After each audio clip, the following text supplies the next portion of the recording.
If your life was a movie and it started now, forget about whatever financial disasters you've had, personal failures, relationship failures. What would the hero of your life's movie do right now?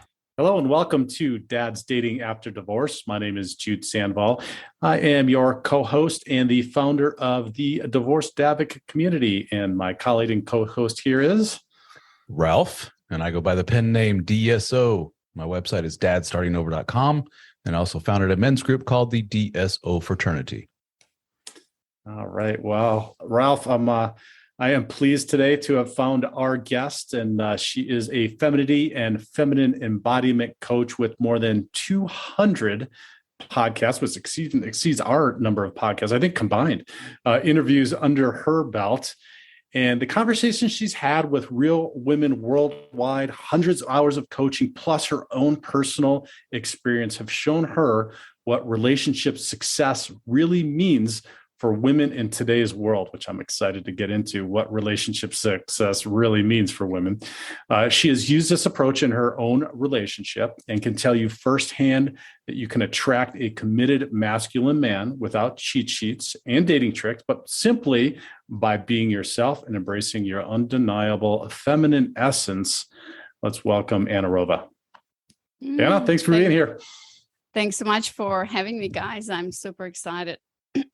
So Ralph and I, as we've explained a little bit pre-show, have our respective communities that we do our work with. And like I mentioned, we're very, very interested in talking with you today about the feminine and masculine polarity, which you talk about extensively on your podcast, which I've had the pleasure of listening to, in your blog, and what it sounds like in your personal work with women that are looking for a meaningful relationship. But before we get into that, share a little bit with the audience about how you got into this work, and maybe the second follow-up part to that is how you discovered this masculine and feminine polarity, and why that then was an aha moment, if you will, for you in starting to do the work you did and starting to teach women about it.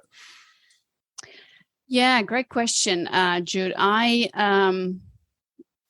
I mean, this was years ago for me, and really polarities, it wasn't a huge aha moment for me. It's when I discovered it by stumbling upon, like so many people do, David Deda's work and his monumental book, The Way of the Superior Man, that I used to send to all of my clients, to women clients, right? My clients are women. And it is now, I'm proud to say, an aha moment for so many women that I'm working with. And so how I got into this work is via a breakup, which I now call a breakup. I was almost engaged to what I now call a feminine man.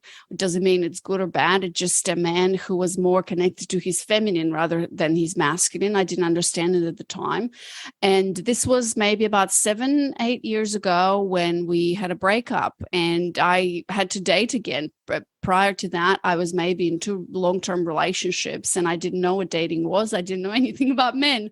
And here I was. I mean, granted, I was quite young, probably about 23 or something, although, I have a really mature soul. And so, I had to date again. I had no idea how to date. And I started kind of researching, talking to the girlfriend. I mean, you know how it is. I started to kind of date. And no, we actually don't know how women date, or how women process that. That's why you're here. All right. Okay. We'll talk about that. Well, I started just, how does this dating work? And then, I downloaded Tinder and stuff, and I started kind of researching as well. And, men are from Mars, women are from Venus. I always had this inquisitive nature about me. I always knew I wanted to be an entrepreneur and do something on my own. I started listening to a lot of podcasts. And, I read a blog, I remember, that talked about, it was basically a story about how, a man and a woman go out on this date, and she feels like something is off. And it's a whole description about in her journal. It was the day after. In her journal, there were 3 pages about this whole experience and how the date didn't go well. And he was so distant and she was trying to talk about it and yada, yada, yada. And then there's a whole, by the end of this date, she was like in tears. You don't love me. There's probably another woman, and so on and so forth. And then in his journal, there was just one line that said, my motorcycle broke. And so when I read that, so I tell this story to my women and to men because it illustrates, which I now know, polarity and how men approach relationships, what's important to them in life. And then I stumble upon this thing, Polarity, Feminine Masculine Polarity by David Data. And from then on, this deeply resonated with me because this was my own experience, in dating and in my dynamics with men. Like, for example, I was almost engaged to this feminine man, how I call him, but I was always attracted to these masculine guys, who were living on the edge and who were in their masculine presence, who were ambitious and successful, knew what they wanted, who could take me by the hand and lead me somewhere I can't lead myself. But I thought, for me, the world of men, and which I know from my clients, for a lot of women, the world of men is divided into 2 categories. It's either this feminine, nice guy, who is very loving, who's going to be the best father to your children, and who's going to do everything for you. But long term, you're not going to respect him. You're going to walk all over him because he will allow you to. You're going to boss him around and so on and so forth, and then not going to be attracted to him in the long term, which is what a lot of my clients come from. Or the second part, of my world of men was basically, I don't know if I can swear on this podcast, but please do. Were the assholes guys, who were very much in their masculine, but who were the players, who were emotionally unavailable, who would betray you, cheat on you, and so on and so forth. And so when I was doing all of this work about men and rediscovering men and myself, I realized that my world was basically divided into 2 and there was nothing in between. And so I oscillated between the 2. And I was also that woman who's saying, where are all the good men? Like most of the women are saying today. And so when I stumbled upon polarity and I started, I connected to that idea. I knew this was true in my experience, but I also was wondering, is it true for others? And so I started interviewing men. I had another podcast before this, which I called Men Inside Show, where I was interviewing men about women and relationships and dating and stuff like that. And then I started working with women and my clients. And the last piece I'm going to add to that is that this whole polarity, I knew this was true for me. I knew this was true for my clients. I knew this was true. But what I saw in the world of polarity, feminine, masculine polarity, I don't know if you guys are experiencing this, is a lot of like woohoo stuff. It's a lot of energetics and chakras and, like spirituality. And this wasn't good enough for me. I was like, okay, I need to understand, where is this coming from? This is universally true for most women and men, how we relate in relationships. And so that led me down the rabbit hole of evolutionary psychology, which explains a lot of this polarity and why it exists. And so with that knowledge, then this polarity stuff has been solidified, not only in my experience, but also in my body and in my, so I dare to say, my body of work now that has been created. And I have an amazing program that helps women shift and transform, get out of their head into their body. And now they're attracting these amazing men like I have. I'm married now to a committed masculine man, as I call him. We've been together, we've been married for 5 years. We now have 2 children. And so, that's kind of the nutshell into how I discovered this work and this polarity thing. Well, Anna, I have to say it's a little creepy because you just told the female version of my story word for word. I'm sure we're not the only one. We're not the only ones who have the same journey. Yeah. You talked about, the women having to deal with the dynamic of the asshole and the sweet guy. And a lot of people have identified the same thing, and I have as well. And I heard the same thing over and over again. I call it in my vernacular the lover versus the provider. And men tend to, when you say your ex was very feminine and he had those feminine traits, he threw all of his eggs into the provider basket probably, and he totally neglected the lover side, the more masculine side, if you will. And we're hearing that a lot from a lot of men in my group. And something, usually what I call a holy shit moment, kind of wakes them up to say, oh, this can't go on much longer like this. And usually for men, it's divorce, discovering infidelity, all kinds of little things that just kind of wake them up, and they have this kind of masculine rebirth, if you will. and they're rediscovering this whole polarity thing. And it sends them down a rabbit hole. Men are very big. I don't know if women are necessarily, but men are very big. We talked about this, Jude, on the last podcast. Very big on, knowledge consumption, reading tons of books on the subject, listening to tons of podcasts, all specifically around the topic of becoming a better man. And that leads them to my stuff and my book and so forth and your stuff. And it's kind of interesting that we're seeing this resurgence in this interest in this. And you pointed out, and the same for me, it sends you down a rabbit hole of the non-romantic scientific side of things, of the whole evolutionary psychology and the ones and zeros of what, the programming in men and women. That's personally where I really get interested. I really love that type of stuff. I find it very interesting. I kind of think sometimes I miss my calling in the psychology world. I find myself reading more and more of that. So it's very, very interesting to hear your story and to hear where you come from, how similar the stories are. And I think, Jude, you can probably nod your head and say, yeah, been there, done that as well. Well, what I love, Anna, is that you're speaking our language with the evolutionary psychology thing, because what gets lost in the modern day conversation is that all this stuff about feelings. And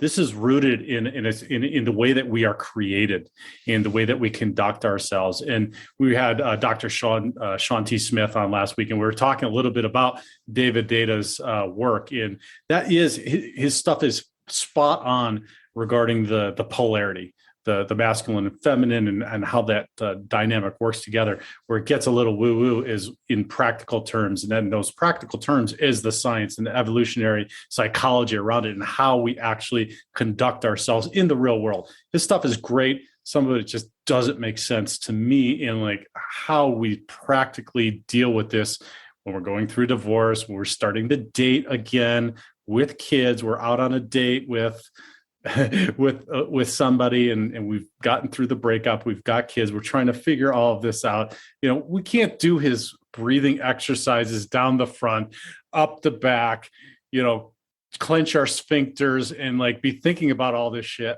during a date. There's some of this stuff we just really need to figure out basically who we are. Like, my motorcycle broke, and how do I convey that to her right now in a conversation? Like, yeah, I'm being authentic and a real guy. Like, my motorcycle just broke, and I'm kind of upset right now, right? And we don't have to get into the whole David Data, the masculine, feminine stuff, but still be masculine. Like, we're still showing up, we're still we're still being there, we're still being present, authentic.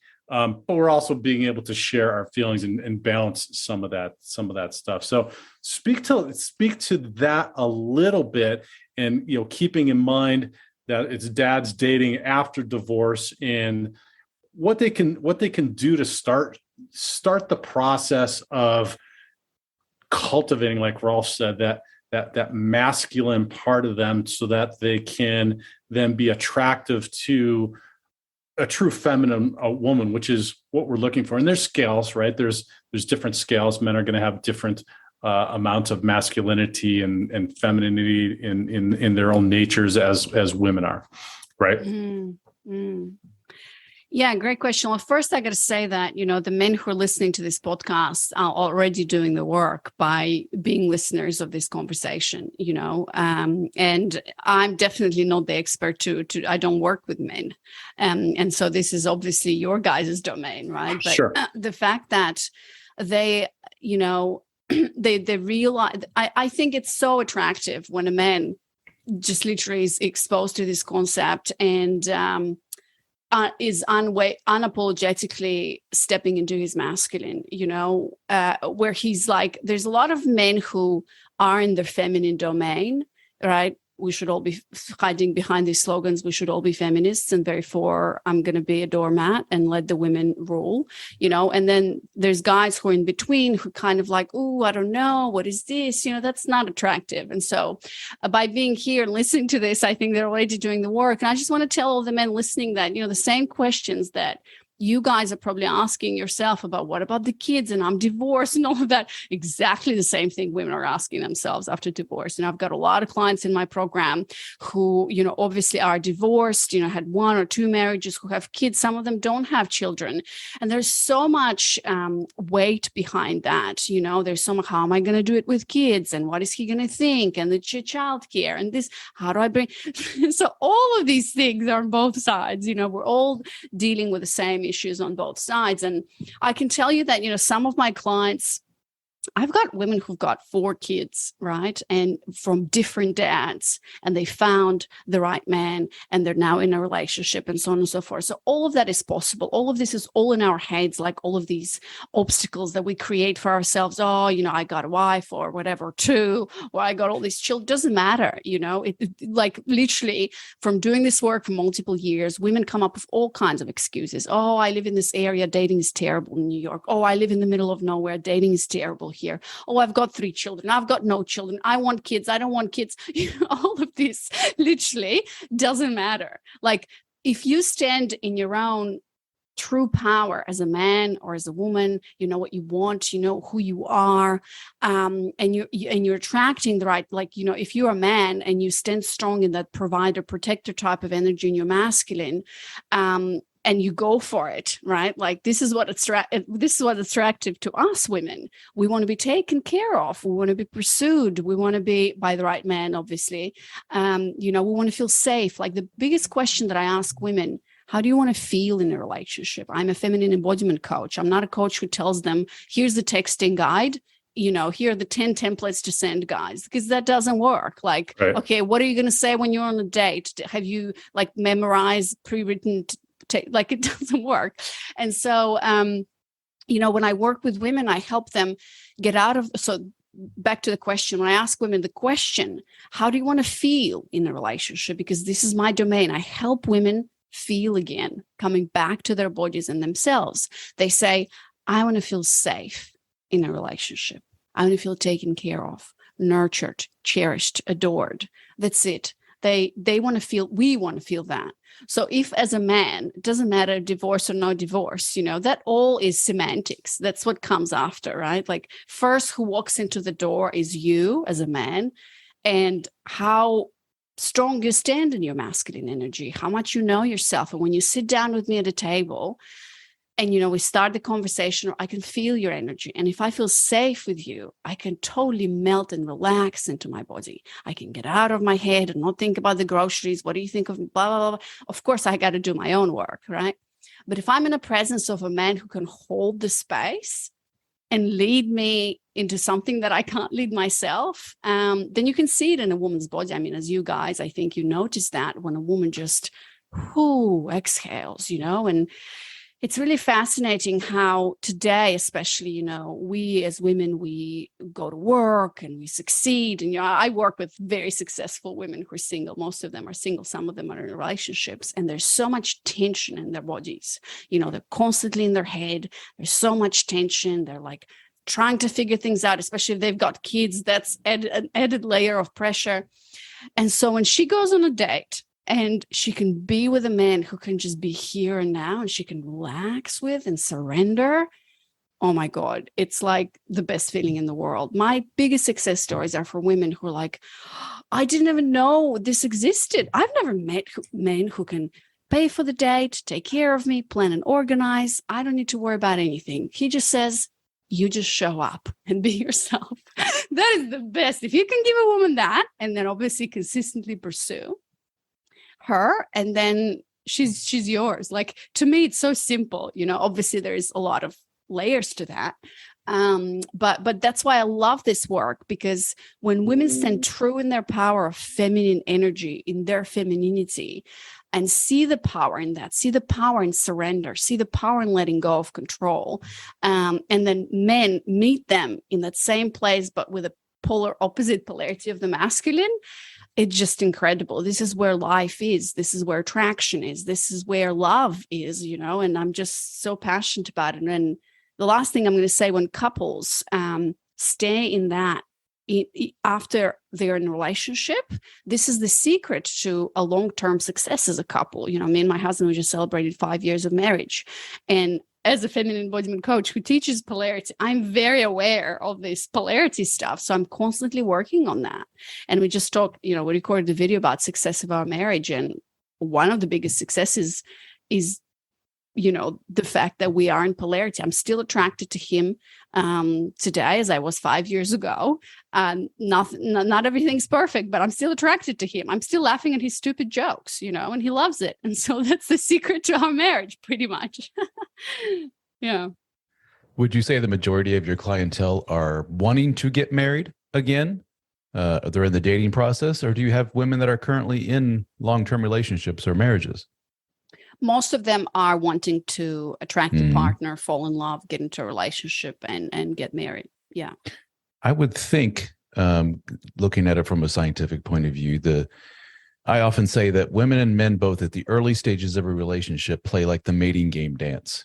And the natural attractive stuff comes out more naturally. Women tend to be more feminine and soft during the initial courtship phase, and men tend to be harder, more masculine. We drive the nicer car and we look fit and, hold the door for the lady and everything. And then as we get more comfortable with each other, the knobs get turned in the opposite direction. And the women, their neuroticisms elevate, and with the men, they're just whatever. They just, go through the motion. They go to work and they come home, and there's the romance is gone, in other words. Do you find that your suggestions are easier for women that are in the early dating phase to adopt than it is for a woman who's been, let's say, married for 20 years and she notices the spark is gone and she wants to reignite things? One's more difficult than the other? Well, I do have clients who are in relationships. As I said, most of them are single and looking to be in a relationship, but some of my clients are in a relationship or even in marriages. And I've seen examples where that has turned around. Most of it is because the women come to me because their relationship or marriage is depolarized. As you kind of described, in the beginning, everything's great because we naturally know how to date. It's instinctual. The woman is kind of like choosing her mate and the man is peacocking around. Choose me, choose me. I've got the most amount of resources to take care of you. And then it kind of dwindles because, we live together and children and blah, blah, blah, and it's sad when that happens. But when I work with women in relationships, I would say, how shall I say this? It is harder because you've got another person to deal with. If you're single, you work on yourself. There's one man coming, another one going, you're dating, right? I always teach my women. By the way, this is a good subject to ask you guys, but maybe this is a second conversation. I always teach my women to date. What does it mean to date today? It means to date different men at the same time.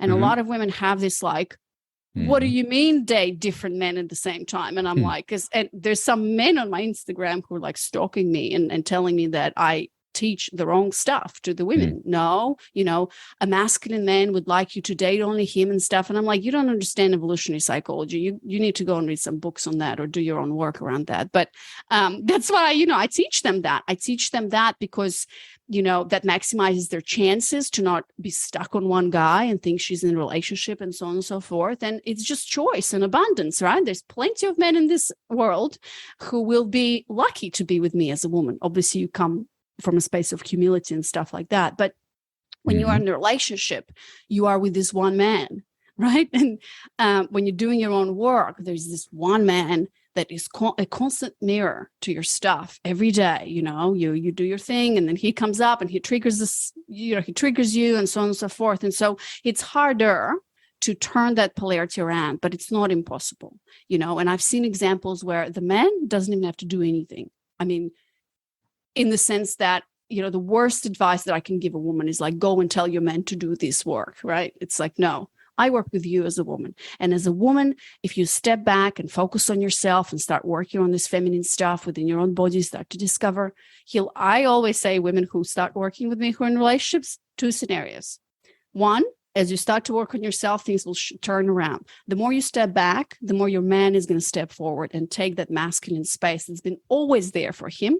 But perhaps maybe you have not allowed him to step into the masculine space and then things turn around. Or another scenario is that you're going to realize that the men that you're with, and, obviously I say this in these terms because I'm not the decision maker here, and I never want marriages to end up in divorce or whatever. But the second scenario is very possible, that you can realize that this man does not have that capacity for you. Yeah. And I've coached women through that as well. Some women enter this program because they don't know what to do in their marriages and relationships. And as time goes on, they start doing the work. The man is there, blah, blah, and they just decide that this is not for me. I know what I want. I know who I am. And this particular partner is not meeting me there. And so, they decide both to move separate ways so that she can be with a man who she wants to be with. But it is harder. Yes. It's a mismatch. You bring up something really interesting about how women are needing to go to the workplace. They're working, they come home, they're having to take care of kids. And that is interesting because in the dynamic that we've created in our society, women and part of perhaps where we're at in with feminism these days is women are being encouraged to embrace their masculine and act in a masculine nature. And doing that when they wake up in the morning, going to work, spending all day at the office, maybe climbing the corporate ladder, and then coming home and then wanting to go on a date, or if you're in a relationship, poses a big challenge to make that shift from what has been an all day long 8 to 10 hours of I'm in my masculine all day long, and now I need to be feminine, especially if you have no clue of the differences in the polarity. And the other thing that you mentioned, and that I'd like to speak to then, is you talk about a man holding the container, which is kind of esoteric, right? What does that mean? The man holding the container, creating that space, holding container for a woman to be in her feminine. And how can we do that when, okay, so I went to work all day, I'm in my masculine, I'm doing my thing, I come home, I'm still in my masculine, because for the most part, our society's structured that way for us to be doing our thing, achieving, just going along with what is naturally masculine, and then come home. But our woman is showing up then in her masculine. How are we holding container for her? Or how do we shift that, let's say, whether it's on a date or when she comes home, to be able, you mentioned safety as one of them, but some other ideas around being able to do that. You said you work with women to be in their feminine. How can we continue to hold that masculine so that they can eventually relax into that, even if they don't know that they're doing it?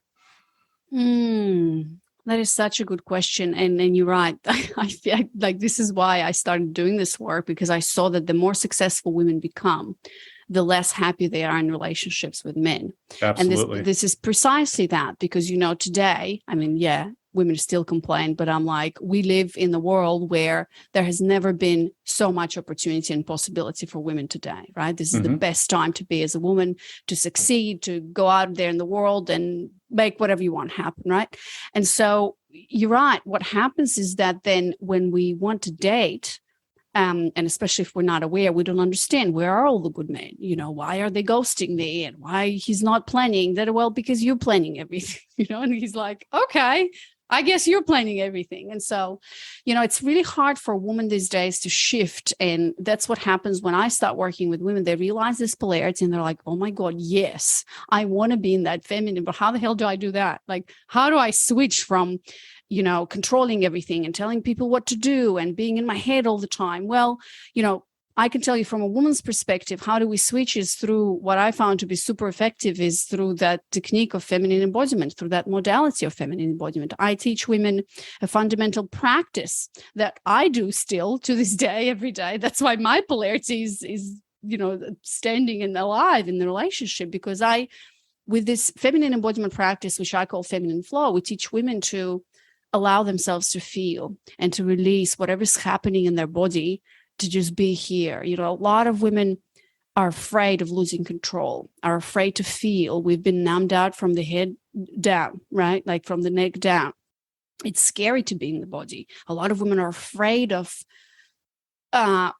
if I uncover all of these layers that are here, fear of abandonment, limiting beliefs that I'm not good enough, that I can't trust men, a lot of women have been betrayed by men and hurt by men. As you know, this is, women carry that, we carry that through generations and generations, like stuff that men never have to deal with, not feeling safe, right, around masculine energy. So that stuff is in our cells and in our bodies. And so the work that needs to be done is getting out of your head and into the body. And so through this feminine flow practice that I teach, which is weaved through all of my coaching modalities, this allows women to get out of their head and into their body. A lot of women do this feminine flow after work, before a date.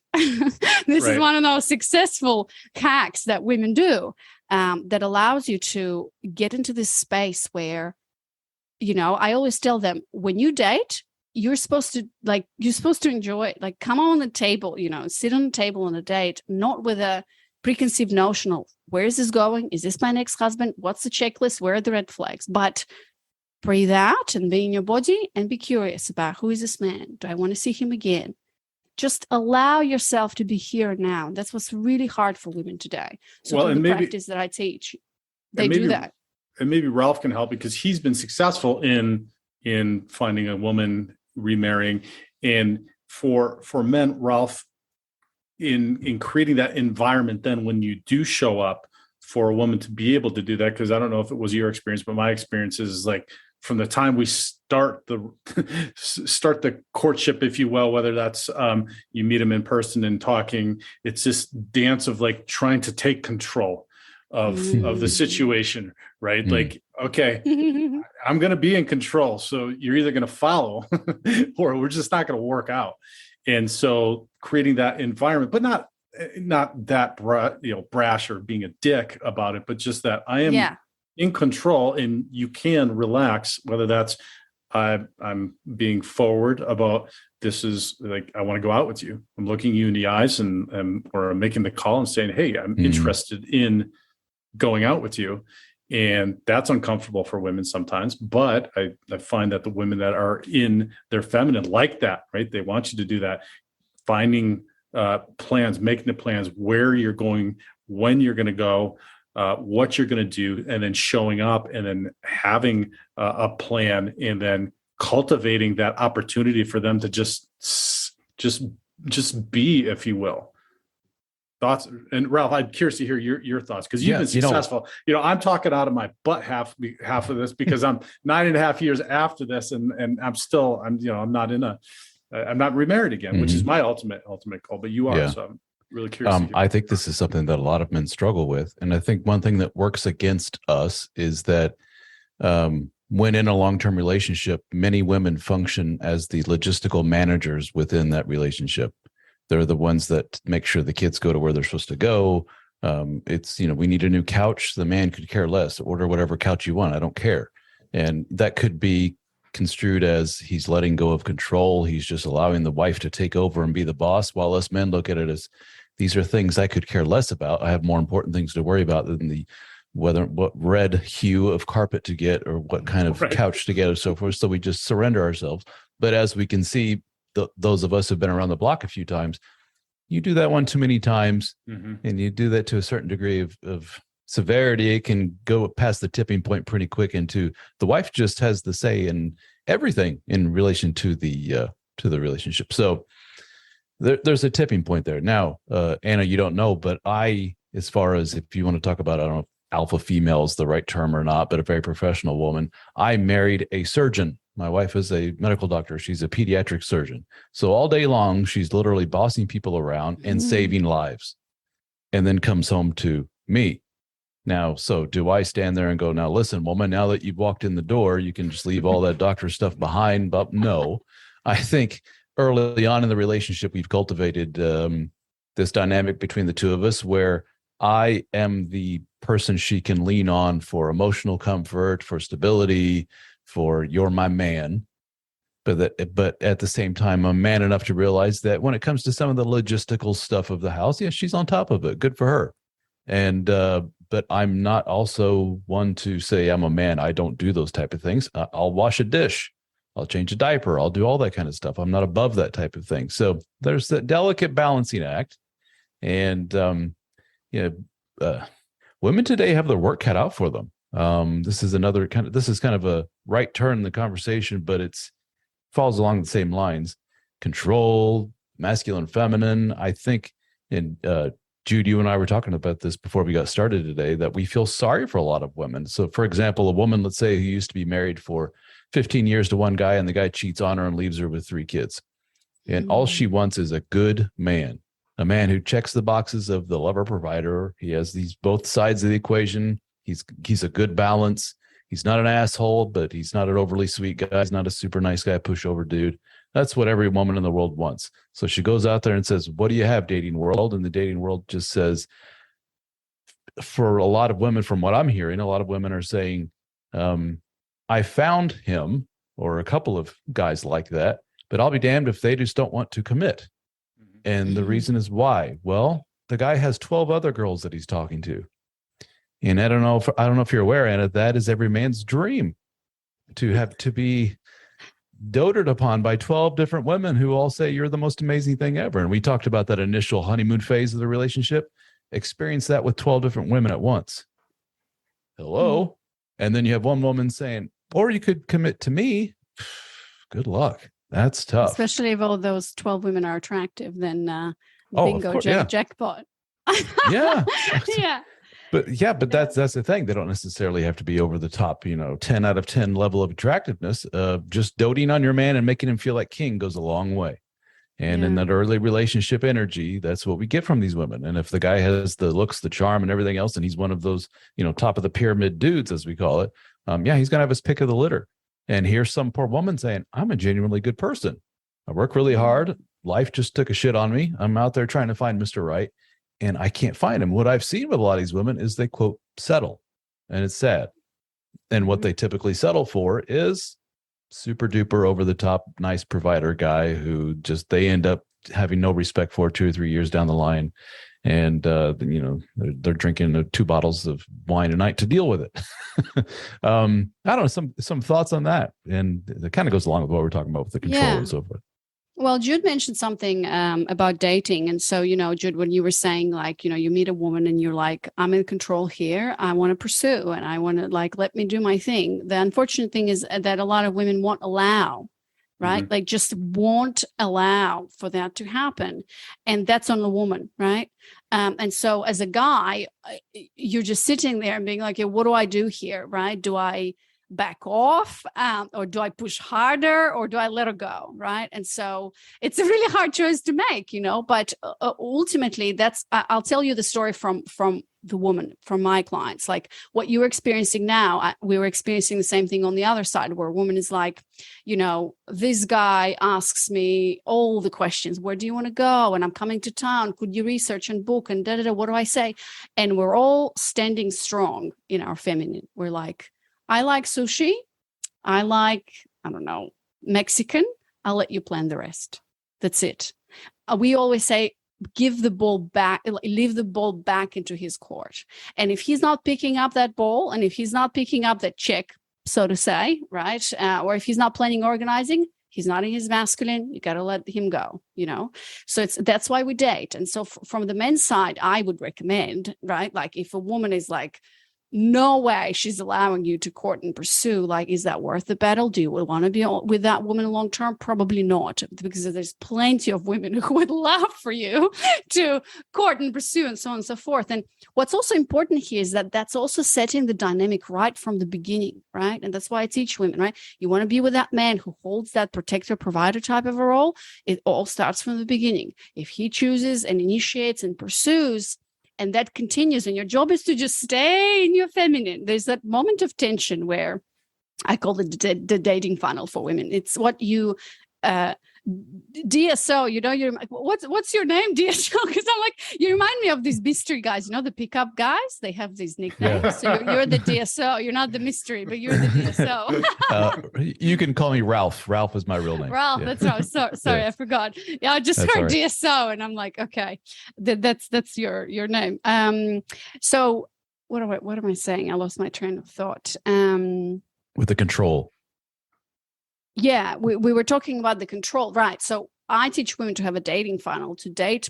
So when you were saying, that guy has 12 women to date, right? And especially if he's at the top of the pyramid, right? So what I teach women is not to be that woman who's like sitting there with her 3 children, like, pick me, please, please. I'm going to cook you nice dinners and I'm going to give you the best blowjob and like, please pick me, right? Like that's that's how you settle. So my women who I work with, we embody that notion that as a woman, I am the prize.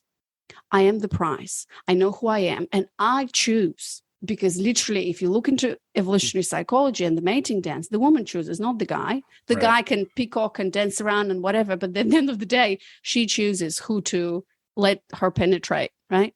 And then impregnate her and so on and so forth. And so we embody that notion that I'm the prize and I choose and I date from a place of power. That what a gift I can bring to a man to be in my feminine energy and I tell these women all the time, and I think you guys will agree with me that a woman like that is rare. A woman who is at top of her game with whatever she's doing, even if she's just a stay-at-home mom, that's her choice, top of the game, right? Top of the game in the corporate world, whatever. And a woman who can surrender and relax, right? And who can let you lead. I wrote an article that's like viral right now, let him lead. And so when she's able to do that, knowing that she's the prize, knowing that she's not going to settle for some guy who just offers her comfort and, okay, sure, you can move in with me with your 3.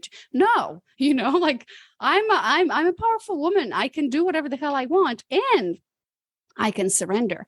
And so that's a really powerful place to be as a woman. All these women think that, I got to fight for my place of power and lean in and stuff. And I'm like, no, how you do power, you embody power, whether it's in the boardroom, in the bedroom, or in your relationship with a man. But you got to know how to play these dynamics and be in your feminine and allow men to lead, because most men are men in their masculine energy, whether they know it or not. Maybe they haven't woken up to that yet, and that's their choice. But if you do that starting from dating and going into relationship, that's going to secure that you're going to be there with a guy who really stands strong and holds that space, holds that container. And I think, Jude, you asked me this question, like, how can you hold the container? Well, I would say, from a guy's perspective, like how my man holds the container, he just cracks jokes all the time. Like I am stressed and I'm in my head. I'm like, oh my God, I don't know this client. And he's constantly dancing with me, getting me out of my head with his stupidity and jokes and silly things. And I don't know, listening to like just talking guy stuff all the time. He also like a lot of physical contact, right? Like David Data talks about this in his book. Take her physically, throw her on like he runs after me. I'm like, no, like a toddler. I'm not going to talk to you. You're doing this wrong and this wrong and this wrong. And he like, he takes a pose like a tiger or whatever. He just starts running after me. And then I like squeal like a little girl. And so like, it turns into this like instinctual, the best thing you can do for a woman is get her out of her head. How do you do that? You make her laugh, you physically throw her on the couch, start taking her clothes off. She's like, no. You turn this into a game and she's here and present and now. That's what we want. Right. So, and so what you're describing to me though is this paradox of femininity, right? That we're living in right now. Your power for a woman is in your femininity. Our power as men is in our masculinity, and so whatever degrees those are, that's when it's like the opposite sides of a magnet really, really attract when you find that person. I call that feminine. I call that the unique flavor. I tell every single woman, you have a unique feminine flavor that's going to be attracted to that unique masculine flavor. All of the guys listening and stuff, every man has a unique masculine flavor that's going to be attractive. I mean, I look at you two guys. You guys are very different. You bring up very different energy. Ralph has like guitars and stuff. It's kind of rock star thing. Jude, you have a beautiful flower, and then like bricks and leather couch. So all of these elements are just ways of showing up in the world in your masculine flavor. And the more of that masculine flavor you bring, same thing for us, like what I teach women in terms of style and creativity and your hair and your makeup and the red lips, like look at my nails, right? That's my feminine flavor. And my guy is going to be attracted to that. It's a really beautiful, nuanced dance like that. Well, and maybe that's a good place for us to finish, and you can give us a comment on this for the dads that are listening. And you made the great point. Find what your masculine nature is. And that's different for different men. And I always use the examples of, there's maybe the Dwayne Johnson in The Rock, who's, this massive dude that's really masculine and funny. And then there's guys like Prince, or the artist formerly known as Prince, right? You can't deny that he was women were attracted to him, but completely in a different way. So speak to the men learning what they need to learn, the divorcing dads that are getting back in the dating game and finding what that masculine nature is that they have, that they can then cultivate and offer to a woman. I think that's all about men's work. I think it's what you guys are doing. It's following what I do with women, helping them get back into their femininity is not something special or like a prescriptive recipe. Like you got to burn 10 candles a day and wear like long dresses and stuff. All of that, YouTube is full of all of that. But what I do with women is I help them rediscover themselves as women, and when a woman rediscovers herself as a woman, she realizes that, oh my God, I always loved to paint, or, oh my God, I always loved style, but I thought that women who are stylish are these like superficial women who have long nails and Botox, right? So, yeah, it's all that journey of rediscovering yourself as women for us, but it's the same journey as rediscovering yourself as a man, which thousands, biology has done everything for us. We don't need to reinvent the freaking wheel. It's all within our bodies. And so I feel like when men do the same work of like, what do I like, who I am, what do I value, going into these rites of passages. I was telling String, when he looks at men's work, like these sales pages from this guy, Bodrum, whatever this guy name is, what attracts men is like, suffering is the way. I got to suffer and fall and suffer and suffer. Book a call with a Navy SEAL, book a call with a Navy SEAL. This is what men want. And this repels me to my core because I am not a masculine being. And so, it's so beautiful that we don't need to invent anything. We don't need to go. We just need to follow what attracts us. And what attracts a lot of men is living on the edge, going to that gym, suffering, booking a call with a Navy SEAL, going with men on this retreat where you like, oh my God, I'm going to die this next second, So it's doing that. And the more you do that, the more attractive, the more you're going to be yourself as a man and feel good about you. And the more you're going to be attractive to the opposite sex. And so if we all it's very simple. If we all just do that from the woman's side and from the men's side, then the world of relationships, it's going to be so easy. Dating is easy and then relationships are easy, but we just got to keep doing that work. So that's Final thoughts, Ralph? Amen. I love it. That's perfect. Well done. Thank you so much. This was great. Thank you. Yeah, we could probably talk for another 3 hours, Anna. But I know that you've got to go, and maybe we'll plan out time to revisit some of this and talk some more. But we really, really appreciate you being here today. For the men listening that would like to, and I always find this important to kind of read, like reading your blog, listen to some of your podcasts is really enlightening to help me to learn and understand how to develop my masculine. And that's where I have tried to do that. Where can the men that want to do that connect with you? Yeah, well, I'm all claimed.com. That's the name of my program. That's the name of the website. But, I have a YouTube channel. I'm Anna Rova. So if you just Google Anna Rova, you'll find my podcast, Claimed, my YouTube channel, and my blog. It's all there. And I'll be happy to come back. I love talking about this stuff, especially when I talk to men about this. And so, thanks for having me, guys. And thanks for doing the work, because all of my women are like, what are the men doing there? I'm like, don't worry about that. Like there's plenty of men's work and men who are doing great work. So thank you for doing what you're doing, because we need that. Like all men need that. Thank you. Absolutely. Our pleasure. And if you found some value in this, anybody that's listening, please share it far and wide. Stop and give us a star rating, leave a comment as well. It helps us to get this out to more people, help more men and women and relationships in general.